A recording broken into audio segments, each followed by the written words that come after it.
Okay, red dragon, green crescent, some early,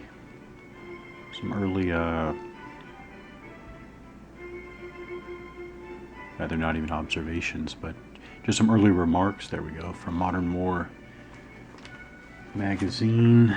This one right here, from September, October 2012. Special edition historical game. So something about what I have done here, and then again, like I said, just some ideas that have come to mind as I've started this first setup. First time, just yeah, really like everything I've seen so far. We will see more in the execution, but really promising here. So first of all, I'm going to continue with my worldwide equipment identification cards for China. So the King of Diamonds here. King of Diamonds is this one, amphibious assault gun, ZTL-11 nomenclature, main weapon 105mm main gun, 5,000 meter main weapon range. So amphibious assault gun looks, you know, what's interesting is looks like a oversized gun for the vehicle body there. Just what it looks like, you know, not a technical observation there at all. Alright, so what I've done here is I started with the Red Dragon scenario. And first of all, great use of variants, I guess, is what it looks like.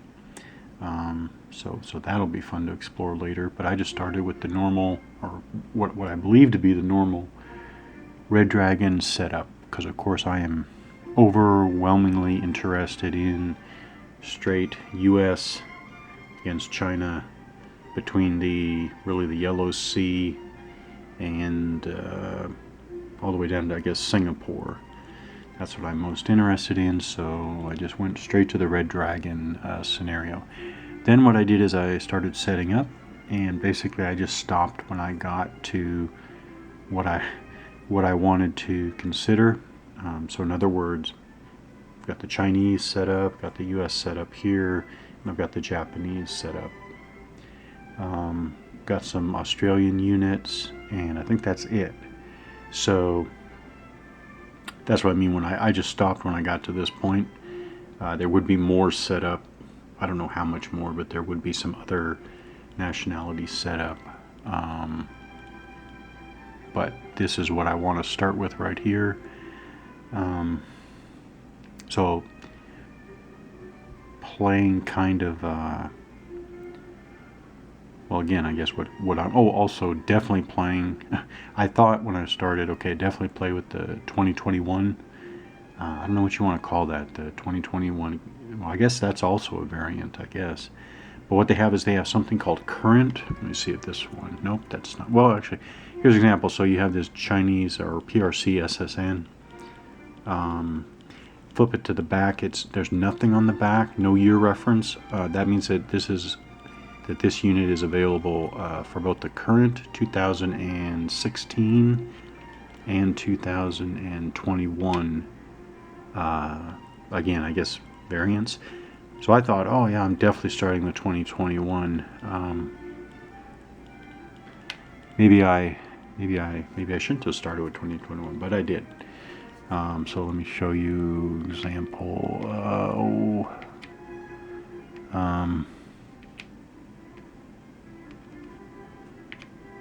Okay. Alright.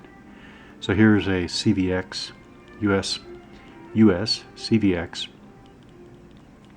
On the back side, down here in small numbers, is 2021, which means that this unit would only be available for the 2021 year variant.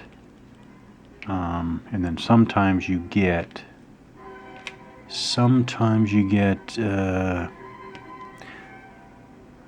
Sometimes you get a number of, okay, here, PRC J10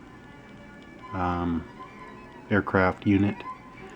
On the back side it says 2016 plus 2021. So this is not available in the current variant, but available in the 16 and 21 variants. Okay. So right away, so we'll talk about like early commentary here. Again, just very rough commentary. First thing is, I want something in the future, so obviously 2021 is in the future. That I like that. But this just makes me want to consider farther out, 2025, 2028, 2030, 2035. I think that would be interesting. So there's that. But again, I'm glad that I have one of the 3-year variants is still in the future for me. 2021. Okay, and considering the year, this is what I was thinking as well. Like for those 3-year settings, and I guess I kind of understand like Mongolia up, obviously north of China is unplayable. That for me is immediately, if I don't know, I guess I'm thinking of another version of this. Mongolia would definitely be in play. Over there, so over here, here's the dividing line, right there. Right there's the dividing line between, this is the Red Dragon map sheet, the China, Russia, and in the South China Sea. West of this line, of course, is the Green Crescent map with your India, Iran, Horn of Africa. And so I see the Central Asian republics are unplayable. Now, I do understand Central Asian republics and Mongolia being out of play for geopolitical reasons. And I guess I also see, because they do call this naval warfare in the 21st century. That would be the first thing to do. Again, I'm thinking all in terms of a redo, expansion, I don't know what you want to call it, but where I'd like to see this go, of course, all warfare, of course. Now, of course, you have satellites, cyber, you have space, cyber, and you do have land, air, and sea. But I would just not have a special focus on naval warfare. Okay. Now, let me get to something else. And this is kind of related to that as well. I'm going to grab this U.S. Marine unit. So, U.S. Marine unit here, obviously it is a brigade. And the Chinese, here, let's do this air assault unit, PRC air assault unit. Oh, it's a brigade too. Again, completely understandable from the year that it was made, understandable for the foreseeable future when this came out. But that's another thing I would definitely want to change, is I'd want to be able to explore different kinds of force organizations. And let's just start with I'm thinking of land, but maybe the maritime and air as well. But certainly in land, I would want to experiment with division, division and corps and army organizations, how assets are brought in and how assets are used.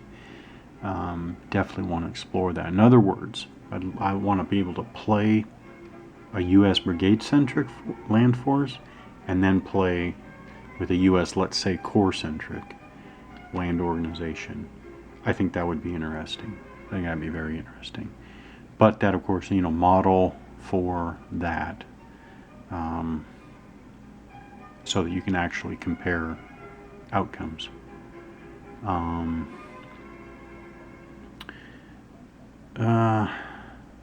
And again, I guess how to handle enablers versus raw troops, raw forces.